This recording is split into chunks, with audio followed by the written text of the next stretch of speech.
फागुन सैया रंग जमाना हुआ। ओ लाल पियर गुलाल में लहंगा लचनुआ हुआ। फागुन सैया रंग जमाना हुआ। लाल पियर गुलाल में लहंगा लचनुआ हुआ। ढोलक बाजे ठुमक ठुमक दिल मचलुआ हुआ। रंग पड़ते सखियों संग लहंगा लचनुआ हुआ। पिचकारी से सैया मारे रंग बहे धार धार धार। चोली भिंजे चुनरी उड़ेला होली के बाबारा। नच मोर पियो संग अंग अंग चमकुआ हुआ। भिंज भिंज के आज तो सारा लहंगा लचनुआ हुआ।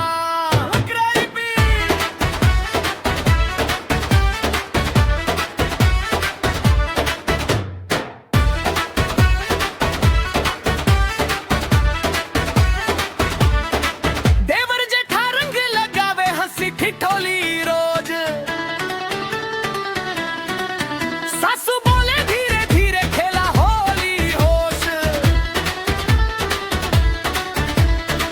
ठुमका लागे झटके वाला कमरिया लचकुआ हुआ। रंग गुलाल के मार में लहंगा लचनुआ हुआ। पिचकारी से सैया मारे रंग बहे है धार धार। चोली भिंजे चुटकी उड़ेला होली पे बाभारा। नच मोर पियो संग अंग रंग चमकुआ हुआ। भिंज भिंज के आज तो सारा लहंगा लचनुआ हुआ।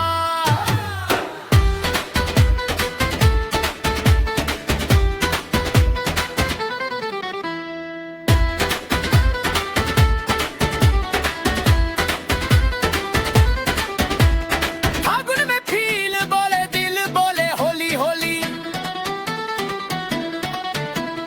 पावन वाला नखरा देख सीटी मारे टोली टोली।